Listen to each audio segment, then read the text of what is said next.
Before start, please don't forget to like this video, subscribe to my channel, and share this video at your social media.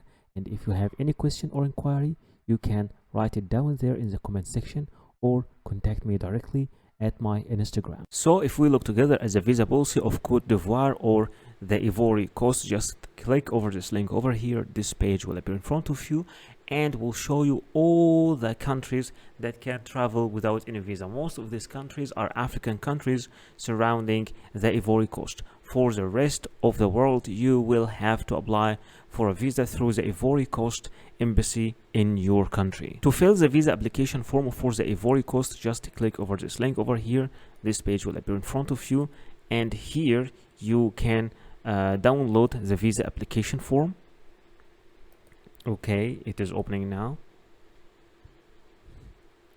And this is the visa application form for the Ivory Coast. You will have to fill it, print it first and fill it completely, and then you have to write the date and the signature. Then you will have to submit this visa application form along with all the required documents that we will be speaking about in the end of this video in the embassy of the Ivory Coast in your country. The first document that you will need for your visa application is your passport. Make sure that your passport is valid at least for 6 months, and at least 2 pages are empty for stamps, and your photo and your details in your passport are clear. You will need also photocopies of your passport.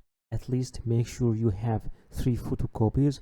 Sometimes they require only a photocopy of the data pages, but sometimes you will need also to photocopy the stamps pages and the other visas you have in your passport.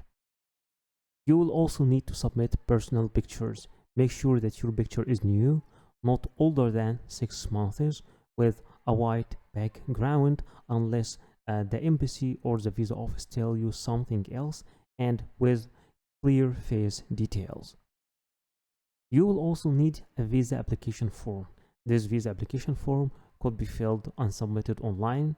Other visa application form could be filled on computer, then printed and signed, and other visa application form need to be filled manually. All depend on your destination and the type of the visa you're applying for.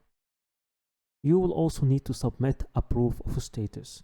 If you are an employee, then you will need to bring an HR letter from your company, and this HR letter should be signed and stamped with all the details of your company and your position in the company, and stating your salary as well. If you are a business owner, then you need to submit all the documents that you have that can prove that you own a business. If you are a student, then you will need to ask your university to give you an admission letter. If you're a minor, then your father and mother, your parents, should be approving your travel by giving you a letter signed by them. If you are jobless, then try to approve your means of funds. Sometimes you will need to provide a proof of legal status if you are applying from another country than your main country of nationality. In that case, you either need to submit a valid visa of this country, or a proof of legal residency in this country. You will need also to submit a bank statement as a proof of funds. It should cover the last 6 months movement of your account, and it should be signed and stamped by your bank.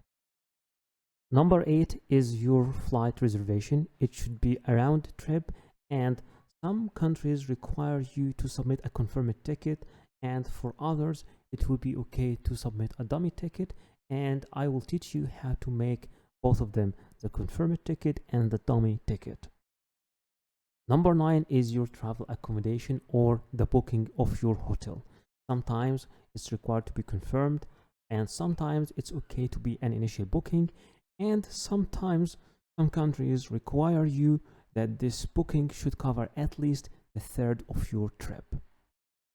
Number 10 is your travel insurance, and remember, it's not always necessary, and it should be made from a verified platform or office, acknowledged by the country you are traveling to, and it should cover your whole trip. And sometimes it's required to submit a travel insurance that covers a year, and it's minimal.